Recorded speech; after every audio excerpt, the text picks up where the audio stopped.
today we are blessed to have a queen in the house, the first queen in the house, Sade.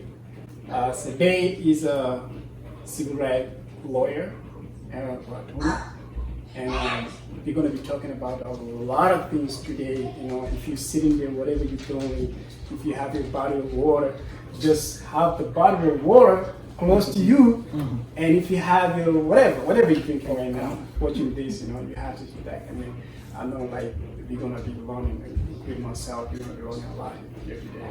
We have a queen with that high status of education. It's gonna be educating us today. Welcome to PeerTalk Sade. Thank you for having me. All right, thank you. Man, we appreciate for you to give us this opportunity to have a session with you. You know, such an important session, you know, to talk about stuff about our community and the, you know, African Americans and the Africans.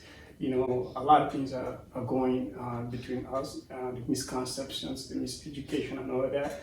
You know, today, you know, we're going to talk about a lot of it. So thank you so much once again for coming to PeerTalk. Thank you. All right. So can you tell us about you for our viewers who might not know who?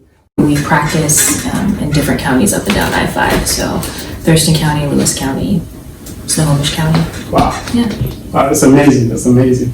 All right. So, you know, when you say civil rights, like a lot of people, especially people from Africa, you know, we don't know that. I have to be honest with you. So a lot of African community, we don't know civil. We don't understand that. When you say civil rights, a lot about civil rights, we got all of that. But civil rights, whatever. But then the understanding is lacking in our community. So, can you tell us a little bit about what civil rights is when you say civil rights? So the Constitution, well, I should back up.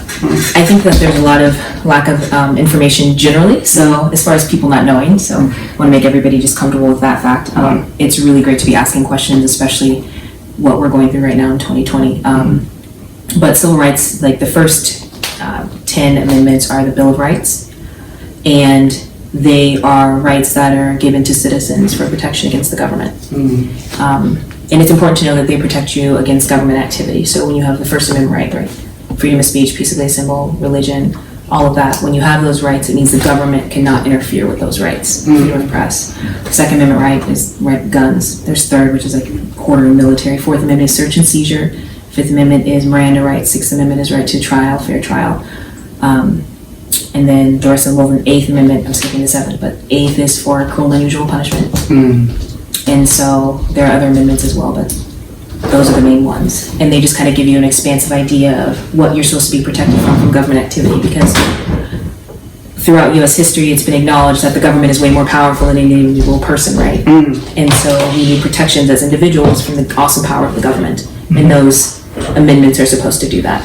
They don't, but they're supposed to. Especially for Black people. Black people, yeah, that's important. So, you said Miranda, right?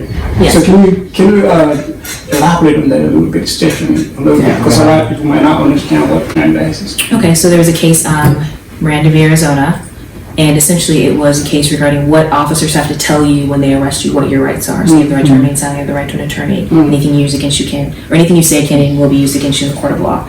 And if you can't afford an attorney, will be provided for you, all that stuff. So those rights are acknowledgements that cops are supposed to give you anytime that they interact with you, but that's if they're taking a statement. So if you get arrested and they're not getting a statement from you, they don't have to tell you your Miranda rights. Because subsequently, like if you start talking, they're supposed to tell you your Miranda rights. But if you don't talk and there's no statements, they don't have to tell you. What the Miranda rights would help do, for example, is if you said something before they gave you those rights, technically that shouldn't be allowed to be used in court because you were not advised of them beforehand. But if you were told those rights and you talk to police, then that can be, that can be, don't talk to cops, ever. And I know it sounds crazy, but do not talk to cops.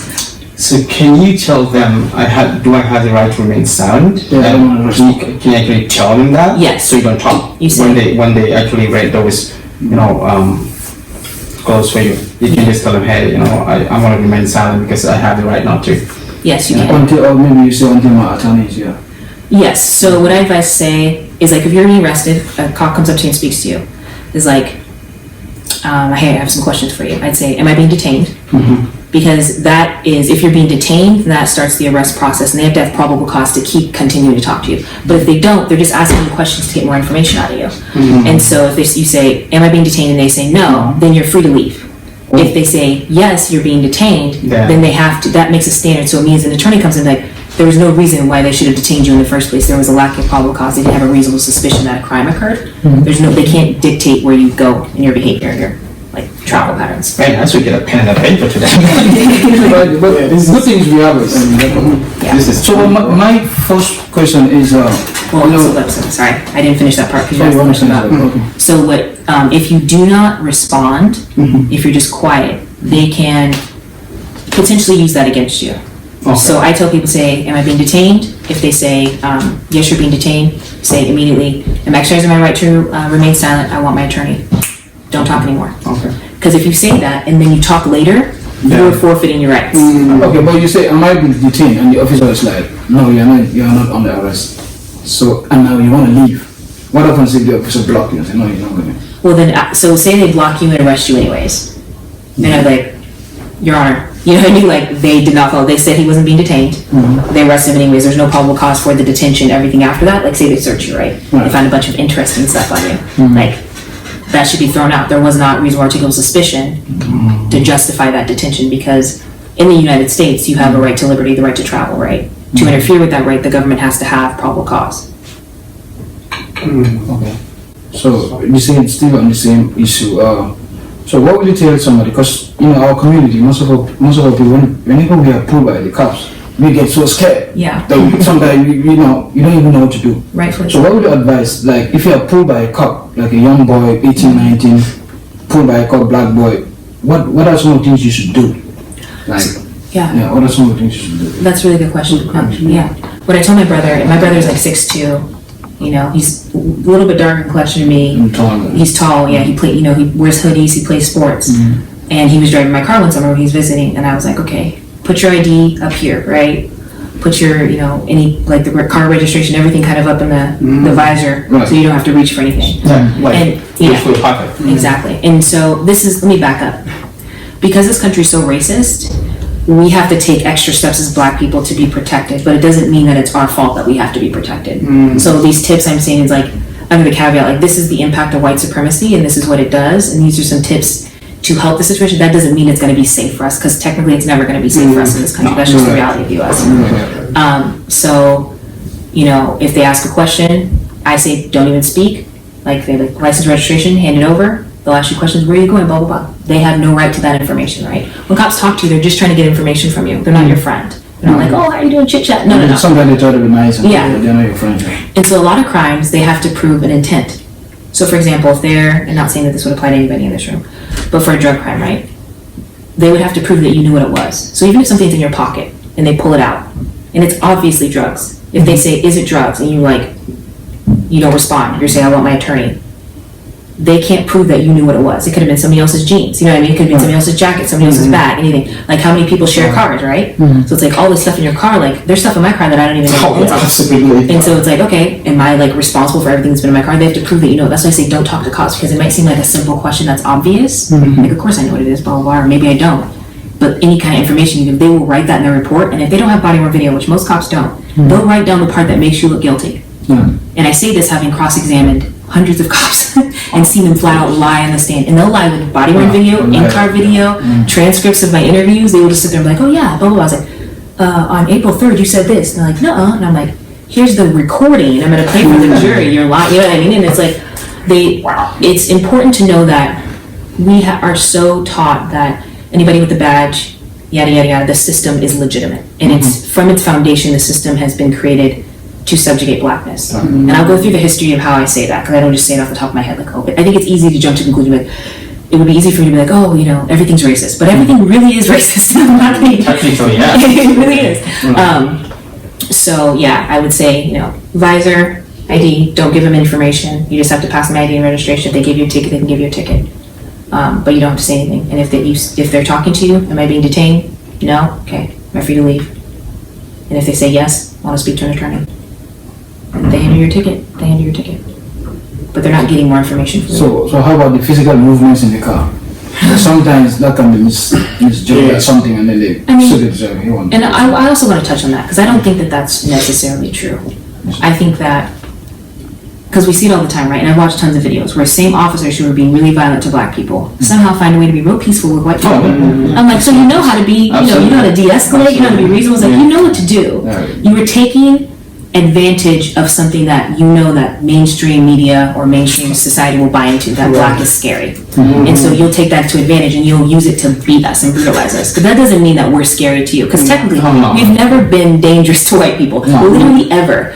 From this country, it's the other way around. It's the other way around. And so they use these false narratives of like a scary black man. It's like, first of all, black men are nowhere near dangerous or violent towards white people, and like not even like statistically or ever. Like it's not a thing. And what happens is, I mean, there's a lot of statistics. It's like 53% of the murders are committed by black men, and it's like, no, those statistics are from people who are arrested. We get arrested for stuff, white people don't. So it's like school shootings, all those other stuff. If it's murder, suicide, people, those are based on arrest records, and there's so many false convictions and stuff that happens in the system. It's like even those arrest records, the data that they're keeping is off, but they'll spit that out to tell us how violent and how scary we are. But we are not like. We are over-policed, we are in jails more, but we do not commit crime more, despite the huge economic disadvantages that we've been put through. So I just want to tell people, do not buy into the narrative that you hear about Africans, African Americans, anybody who's ever been even a little bit black, don't buy into it. Because what mainstream narrative is, for example, the history that I learned, because I teach classes, like I'll go like, present to different classes or different organizations. The history I learned, I had to learn on my own. I went through 19 years of school, including like grad school, and the stuff I know, I had to learn on my own. What does that tell you about our system? Like Africa is a continent, I mean obviously continent, right? It's huge. It's like fits all the other continents in it. And when I was in high school, they were like, I'm like, why are we learning? It was like, we're talking about world history. I was like, well, what's going on in Africa? Well, Africa didn't have a written history. I'm like, what? And so like at that time, I didn't know any better, right? And so I'm going through, I'm like, yeah. And then like, we didn't learn anything about African history. When I went to the National African American History Museum, it starts, the bottom of the museum, it's like supposed to be like you're in the bottom of a ship, right? Because it's talking about the transatlantic slave trade. But it starts in Africa. And my sister and I, this was like a few years ago, we're like, oh, this is all of the great, like, you know what I mean? Like, and I learned about, like, we hear about Egypt because they take Egypt out of Africa and they act like it's not black, right? We don't look at like that's black Africa. You know what? We're going to come to that. Okay, sorry. I'm sorry. I just go on and stop. It's good. It's very interesting. So still, I want us to talk about how there's in our community, like for someone who never told a case and then did not understand how cases work. Yeah. From lawyer to juries to the judge, and already from the judge. So can you elaborate on a little bit, expand on it a little bit, so we can understand how that works? Yeah. So I'll give you a basic framework just because the criminal system, the entire legal system, civil, criminal, whatever, is intentionally confusing. It's bureaucratic, it's got a bunch of paperwork, it's nonsense. And it's done that way so that people can't get justice. And so just framework, it is not for you. It's never meant to give you. The system is not meant for. Yeah. So what ends up happening, so for a criminal case, there's an interaction, they do an investigation. There's like a report written, right? And then the prosecutor, like the police will refer it to the prosecutor's office. Right. Like, okay, this person's charged with that, like, we think that they were engaged in some type of theft. Okay. Prosecutor looks at the evidence, decides what they want to do, if they want to go with formal charges or if they're just like, nah, not enough evidence. And so if they go with formal charges, then that's when you get an arraignment, initial appearance arraignment, and then after the arraignment is specifically tells you what you're charged with, and then you make a plea, guilty or not guilty at that hearing. We tell people to say not guilty because you are presumed innocent in this country, and what that means is that literally the government has to prove you are innocent beyond a reasonable doubt. If there's a reasonable doubt in the jury's mind as to your innocence, like if you're like, no, maybe I have a question about that, the verdict has to be not guilty. So we come into the criminal system expecting, or systems generally, like, oh, it's fair, we have to start in the middle and you guys have to convince us that you're innocent. No. Because again, the Constitution recognizes that the government is the one with the awesome power and you as a person does not have the full force of the power of the government. Therefore, the government is the one bringing the allegations and has to overcome those allegations. For example, Sekou, I saw you slash my tires. Last night, you slashed my tires. Yeah, prove you didn't do it. Yeah, you gotta prove it. Because yeah, that's interesting. Prove you didn't do it. You just said, no, I didn't do it. I don't know, I'm saying you did. I'm saying, Because he says he saw it. Yeah, I saw you do it. Why would I lie? I'm an eyewitness, why would I lie? So, And I'm a lawyer too. well, that's so what do you do? Well, hold on, let me get that back. what I'm trying to get to is, you know, when they're coming to you is full force, like make you guilty. Hey, I saw you did this. So like you're like, okay, let me just, you know. But it's like you can't prove you didn't do something. Like last night, if I say 2 a.m., you were probably asleep or whatever, right? But like, do you have security camera to prove that you're asleep? Do you have like other people who can verify that you're asleep? Were they asleep too? Right. Then like, how do you get out of that, right? And so that just highlights how difficult it is to prove that you were innocent. That's why the government has to prove you're guilty. Does that make sense? So must be you should say not guilty. You say not guilty. Okay. Yeah, don't jump and like I tell people like, man, but I did something. Look. Let's be very clear. This government has harmed so many people. Like, you have a right to say you're not guilty. You were not compelled, and that's in the Constitution too. You're not compelled to testify against yourself. That is a right that you have. And so if you want to sit there, even if you may be guilty as all out, you do not have to say anything. They have to prove you did it. And this is what I say. People are like, oh, I feel bad about that. I'm like, look. There are people who commit crimes every single day, mind you, because there are literally thousands and thousands of laws that we don't even know about. You walk down the street with a butter knife, that's a crime. It's like people like, yeah, A knife? yeah. If you walk down streets, yeah, unlawful possession of a weapon. So how about if you do it out of self-protection? Do you have to have a license to have a knife? Or Well, that's something different. I mean, like, there could be like, okay, if they bring a charge against you, a defense could be self-defense, right? Or like, you have a Second Amendment right to have that weapon. Like, that's an argument you can make. But sometimes, like, even if the law's in your favor, courts like to agree with prosecutors. And so, mostly. yeah, I've argued a ton of stuff, and I'm like, this is not, they're like, okay. I'm like, but that's not the law. Ms. Baker, well, you're still gonna go to trial. And I might have to appeal it and win on appeal if we lose that trial. But it's like, if the judge should have agreed with us first, and like, we never should have had to go through all that. You know what I mean? So understand that the system is most likely going to try to screw you over, and therefore it's going to make a bunch of mistakes. So I tell people, if you see a conviction or something like that, don't trust it, because there's so many different factors that push people. Mind you, what they do a lot is in this country is bail. Have you guys heard of bail? Yeah, like, you know, if somebody did something, you get arrested and then you go there. Charged with something. Yeah, so that, Allegation. maybe you need to dive more into that, this bail system, plea deals. Yeah. Because sometimes they are so confusing, especially, you know, mind you, here we're trying to talk about our community. We don't know most of this stuff. Yeah. So plea deal, bail, or even felon. Somebody can say, I'm a felon. Okay. So what makes you a felon? What kind of crimes fit into that? Okay. And when you are a felon, what are some of the obstacles you face in this country, especially as an immigrant? Okay. You know, stuff like that. So, because we have a lot of that in our community, Yeah. especially the younger ones. Yeah, they have a lot of bad records, and some of them are felons, but you don't know, okay, what are the implications of that? Yeah. You know? So a misdemeanor is something that's punishable in jail by a year or less. So it's like 364 days, because 365, we'll put it there. And then if it's over a year, that's a felony. So that's a distinction.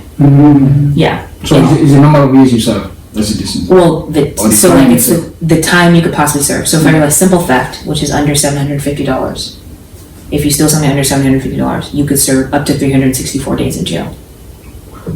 If you are charged with the theft too, that technically put it over, that would be a Class B felony. Is that Class B? I think so. Class B.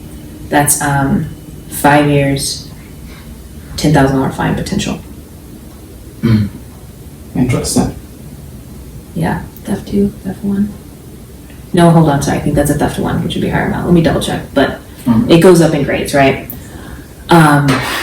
So yeah, once it gets to a felony level, then you're looking at more time. Why that matters as far as immigration consequences, and it's very important. When I was a public defender, I was a public defender for 7 years. What we always ask our clients is, what's your immigration status? Because anything that happens in this country for like a charge is bad enough, but if you are not a citizen, ICE uses that up so quick, and they'll like it puts you in a deportation situation. Right. So, for example, they changed it used to be 365, but because immigration took things that were up to 365, they would count it as like potentially a deportable thing. They moved it so the max would be 364. So a lot of misdemeanors will keep you will be okay, kind of, for immigration. But under Trump, there's not really any clear rules because just like anything could technically violate your status, and so that's why it's really scary. That's why it's so scary and so confusing. Yeah, and so it's really important too to know that like when you're in a racist country and you have racist police systems and a racist prosecutorial system, and you come up against that and you're an immigrant, all of those things are intersecting to your disadvantage. Yeah, and so it's really scary. So what we do as defenders or just criminal defense attorneys is try to find resolutions that maintain status.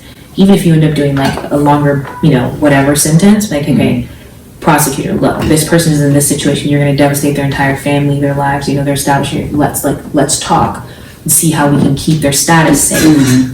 What do you need? And sometimes prosecutors agree, sometimes or most of the time they don't. It's really unfortunate, but the criminal system is really one-sided. As far as, and you can tell what a country or community cares about by where they put their money, right? So we spend $182 billion a year on war, and to put that in perspective, free college for everybody is $47 billion a year. And sorry, not on war. We spend $600 billion on war, $182 billion on the mass incarceration system. Wow. So $600 billion on war, which is a whole other disturbing conversation. But mass incarceration, the system of jailing, policing people, all of that, $182 billion a year. So that means that, for example, average it's 31 to 60 grand nationally to keep somebody in a cage, to lock somebody in prison. We only spend in Washington $11,000 a year on students. So it's like we could be, for the juvenile detention centers, it's about $140,000 a year to cage a child. And my law school degree was way cheaper than that. And it's like, that's insane. And so it's like people It doesn't make sense. It doesn't make sense until you figure out who's benefiting from it. That's why to me. Yeah. To them it's okay. Yeah. It doesn't make sense for black folks to be okay with the criminal carceral system or policing or prisons, period. Because all that is another way to steal our labor. And just to elaborate on that, when emancipation happened, 1865, the 13th Amendment was drafted. The 13th Amendment says ending chattel slavery, right? Unless it's for criminal convictions.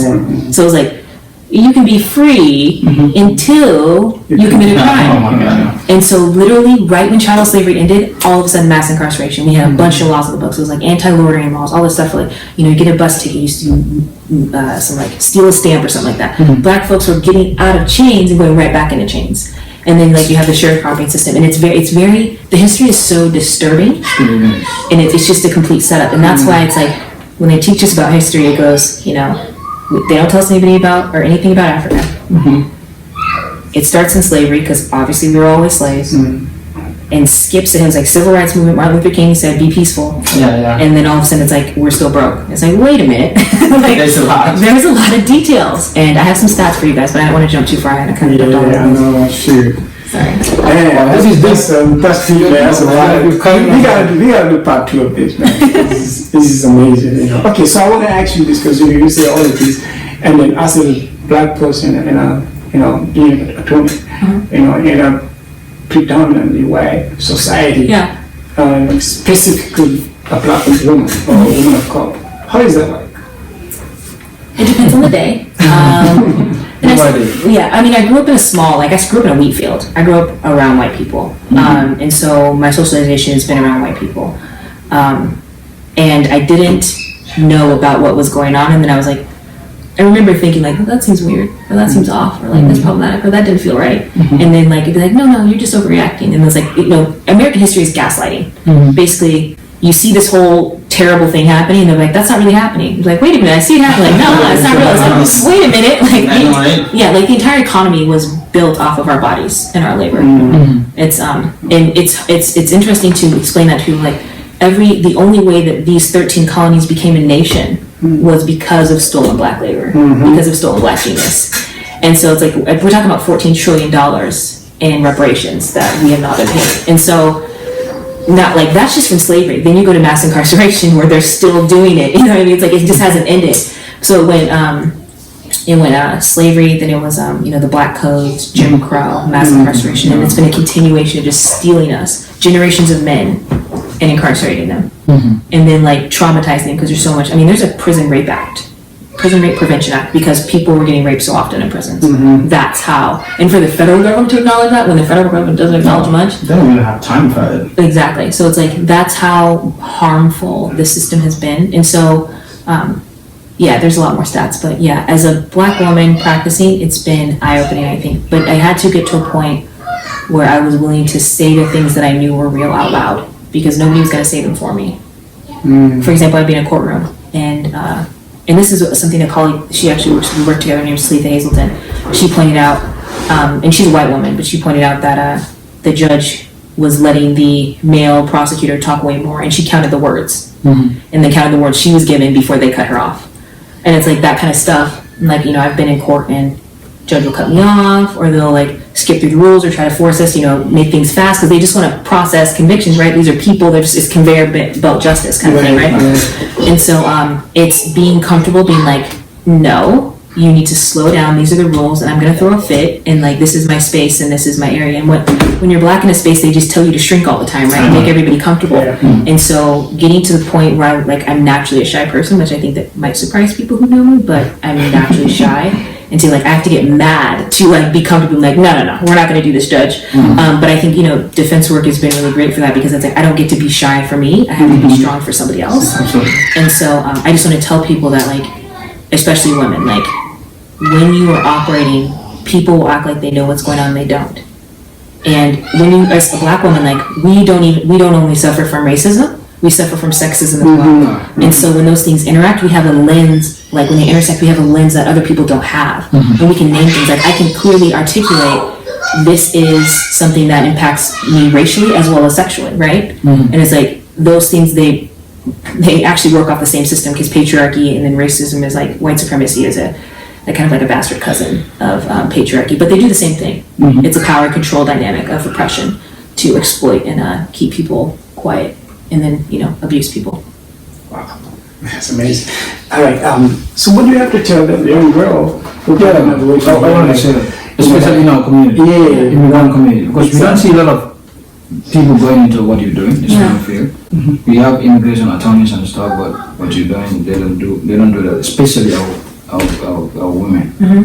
So what would you say to them? I would say trust your brilliance. I mean, from being a girl, like in my household, I had a lot of responsibilities. My sister did too, and we caregive a lot, And this is of course a huge generalization, but like those same caregiving, nurturing things that we learn, and those problem solving and multitasking and like seeing meeting needs of other people, that's like so many different jobs. So it's like, don't wait for somebody to tell you that you know enough. Know that you know enough. Know that you're strong enough already. Know that you can pretty much do, like, I don't really know. There's like that we can't do. Like, it's actually, I don't know. I just, we say black girl magic, but it's more than that. It's, I mean, it's just, it's a communal thing. But just believing in yourself and knowing. Because I think that people get, this is like a thing that happens with existing patriarchy and racism. Like, people are afraid of people who are confident in themselves. Right. People do not like to see, especially women, do not like to see people comfortable with themselves. And like people are like, oh, you're being aggressive. Like, no, this is the same tone I've had the entire time. What you don't like is what I'm saying. Yeah. But it's like, I'm not getting angry, I'm just telling you the truth, and that's what you don't like. So, bye. Yeah. Oh, wow. So there's one thing that, since I came to America, I cannot wrap my head around. That is the excessive use of force by law enforcement. Because in the Gambia, to hear a police officer killing somebody, especially like traffic stuff and violation, you are killed. No. So when I came here, it's like, wow, what is this? Because back home when you're there, you think, oh, America is this beacon of hope, home of the free, everybody wanna come here. So you come and you're like, whoa, why are you kneeling on somebody's neck until he died? So what do you think is responsible for that? Is it the way they are trained or the system? Everything. What do you think is responsible? Policing is one of my favorite topics because history tells on itself, right? Policing literally started as like hired guns to protect rich people's property. That's what cops started off. Like rich people, like, hey, mercenaries, you guys with the guns, thugs, you guys protect my property. I'm like, okay. In the South, it was to catch us when we were running to freedom. Policing started as slave catchers. So we're enslaved. We're trying to get the rights that we should have, right? Because our Constitution is written in 1787. We didn't get free until 1865. So Almost 100 years. yeah, that's the irony. And then, like, mind you, we first got here as far as indentured servants in 1619. And so, you know what I mean? Like, 17, yeah, there was a lot of irony going on. And that's why I say the laws in this country was like, from the get-go, understand it's not written for you. We were not people when this Constitution was written. Yeah. We did not have rights. We were considered property. Yeah. And all of the property rights in this country were created to justify enslaving us. And there's a long history of case law to establish that, the Dred Scott decision, but a lot of it is like, no, like it's white people's right to their property. And so when we talk about policing, it is very intimately connected in protecting white property. It is not about protecting black people, it never has been. It's about catching us and killing us, so, or, you know, enslaving us, and that's literally what policing has been. And so policing ended up developing into a public thing when it was like in, I think it was Boston. Was it Boston? I'll check my facts, but basically rich folks were like, hey, this is a public good, so the public now tax dollars pay for it. Wait, what? So now tax dollars, for example, in Seattle, the police budget is $400 million a year, $409 million a year. We can't fund schools. People's PTAs are like dry, you know what I mean? Like people, it's like small businesses are suffering, people are unemployed, like people don't have jobs. There's a huge unhoused community in Seattle, but police get $400 million a year. The average cop salary in Seattle is $153,000. A year. Teachers 64. Man, I gotta be a cop. Right? And that's with no education. Tell me about it. Yeah, no student loans, just $153K. Average. Okay, so talking about it, because I saw a lot of people advocating for the defunding the police, and then funnily enough, today I was at work and somebody called, I don't know, and said, oh, they're trying to defund the police, we're looking for the nation so we can support our main group. Oh my God.